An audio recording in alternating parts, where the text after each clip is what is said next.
ये आकाशवाणी रायपुर है। प्रादेशिक समाचार बुलेटिन के साथ मैं शुभ्रा भट्टाचार्य।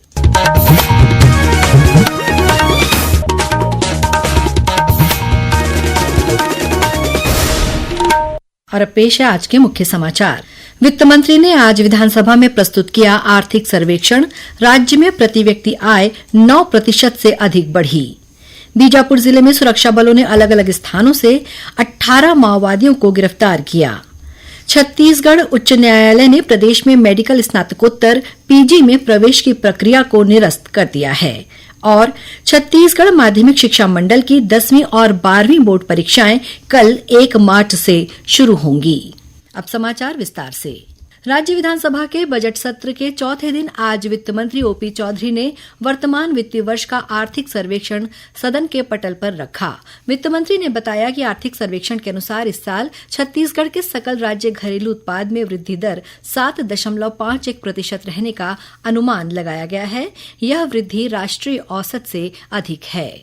जीएसडीपी स्थिर भाव पर 2023-24 में 3,06,712 करोड़ रुपए से बढ़कर 2024-25 में 3,29,752 करोड़ रुपए अनुमानित है। हमारे छत्तीसगढ़ का ग्रोथ रेट 7.51% आकलित किया गया है, जबकि पूरे देश के लिए जो ग्रोथ रेट है वो 6.37%। तो पूरे देश की औसत जो ग्रोथ रेट बैठ रही है 6.37%, उसकी तुलना में छत्तीसगढ़ 7.51% की दर से अर्थात राष्ट्रीय औसत से ज्यादा तेज गति से हमारे जीडीपी का ग्रोथ हुआ है।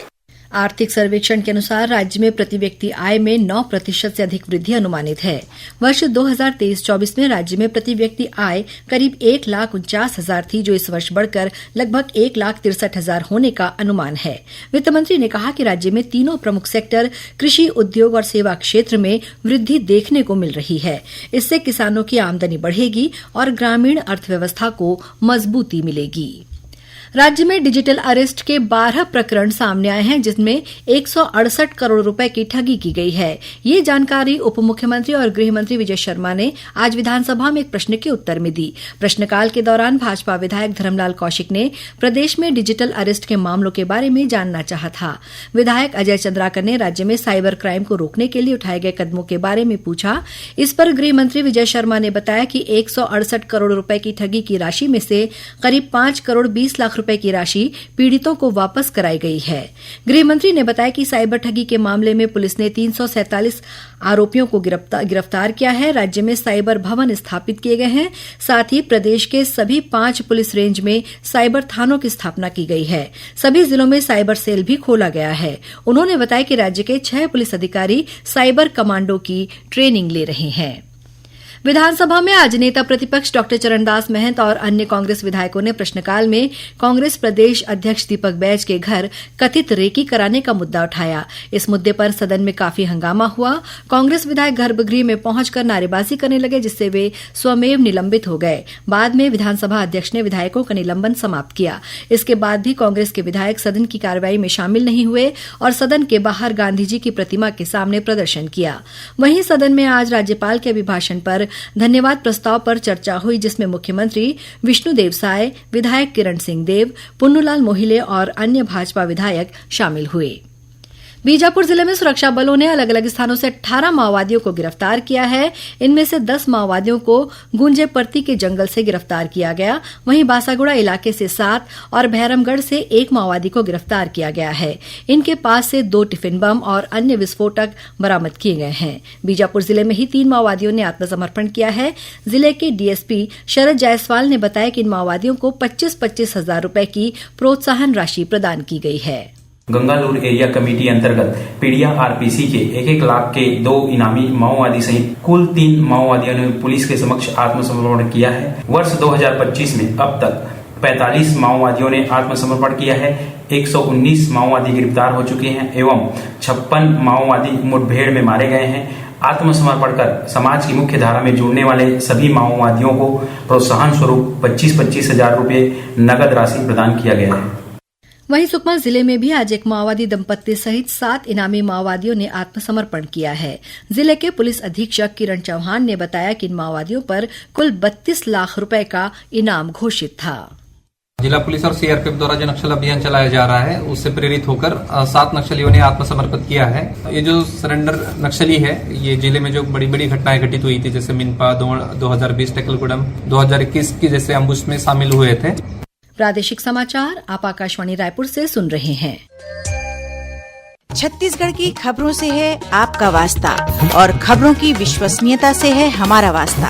आकाशवाणी समाचार रायपुर के प्रादेशिक समाचार बुलेटिन के साथ ही हमारे समसामयिक कार्यक्रम आप रेडियो के अलावा अपने मोबाइल पर भी सुन सकते हैं। आकाशवाणी समाचार फेसबुक, ट्विटर और यूट्यूब पर भी उपलब्ध है। हमारा Facebook page Chhattisgarh news on AIR, Twitter handle CGAIR news और हमारा यूट्यूब चैनल है छत्तीसगढ़ AIR न्यूज। तो अब रेडियो के साथ ही आपके मोबाइल के जरिए भी हम पहुंच रहे हैं आप तक। छत्तीसगढ़ की हर खबर के लिए सुनते रहिए आकाशवाणी समाचार।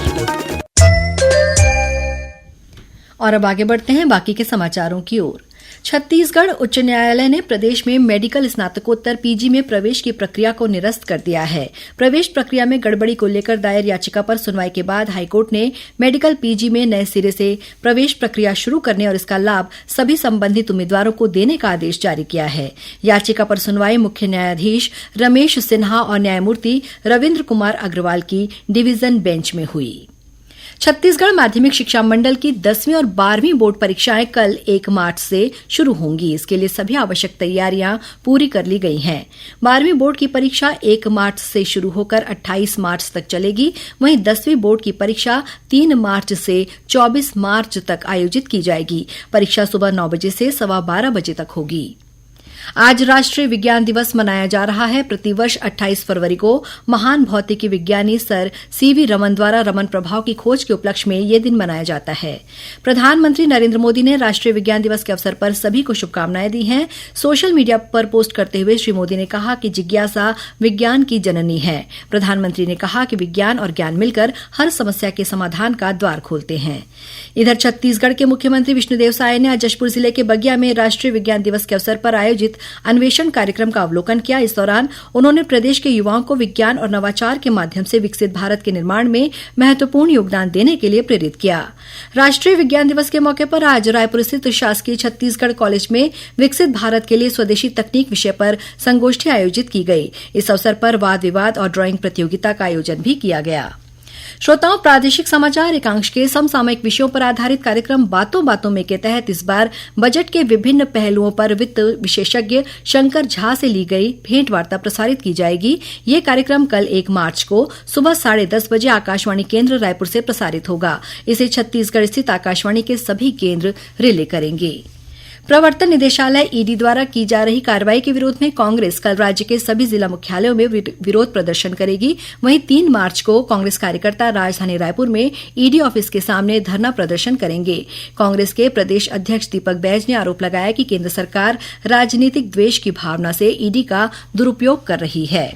और अब कुछ समाचार संक्षेप में। बिलासपुर की नवनियुक्त महापौर पूजा विधानी और पार्षदों ने आज बिलासपुर के मुंगेली नाका मैदान में पद और गोपनीयता की शपथ ली। राष्ट्रीय जांच एजेंसी NIA ने मूलवासी बचाव मंच के संचालक रघु मीडियामी को दंतेवाड़ा से गिरफ्तार किया है। आरोप है कि यह संगठन माओवादियों के लिए फंड जुटाने का काम करता है। राज्यपाल रमेन डेका ने कमिश्नर महादेव कावरे को सुंदरलाल शर्मा राज्य मुक्त विश्वविद्यालय का प्रभारी कुलपति नियुक्त किया है। केंद्र सरकार के सूचना और प्रसारण मंत्रालय के सचिव संजय जाजू ने बेंगलुरु में विश्व दृश्य श्रव्य एवं मनोरंजन शिखर सम्मेलन के तहत लगाए गए वेव्स स्टॉलों का निरीक्षण किया। नेहरू युवा केंद्र संगठन युवा कार्यक्रम एवं खेल मंत्रालय भारत सरकार द्वारा युवा आदान प्रदान कार्यक्रम का आयोजन किया जा रहा है। इसी कड़ी में दुर्ग में 5 दिवसीय कार्यक्रम का आयोजन किया गया। नागरिक आपूर्ति निगम नान घोटाला मामले में छत्तीसगढ़ के पूर्व महाधिवक्ता सतीश चंद्र वर्मा को सुप्रीम कोर्ट ने जमानत दे दी है और भिलाई स्थित देव बलौदा में 2 दिवसीय देव बलौदा महोत्सव का कल समापन हुआ। अंत में मुख्य समाचार एक बार फिर। वित्त मंत्री ने आज विधानसभा में प्रस्तुत किया आर्थिक सर्वेक्षण। राज्य में प्रति व्यक्ति आय 9% से अधिक बढ़ी। बीजापुर जिले में सुरक्षा बलों ने अलग अलग स्थानों से 18 माओवादियों को गिरफ्तार किया। छत्तीसगढ़ उच्च न्यायालय ने प्रदेश में मेडिकल स्नातकोत्तर PG में प्रवेश की प्रक्रिया को निरस्त कर दिया है। और छत्तीसगढ़ माध्यमिक शिक्षा मंडल की 10वीं और 12वीं बोर्ड परीक्षाएं कल 1 मार्च से शुरू होंगी। इसी के साथ प्रादेशिक समाचार बुलेटिन समाप्त हुआ। नमस्कार।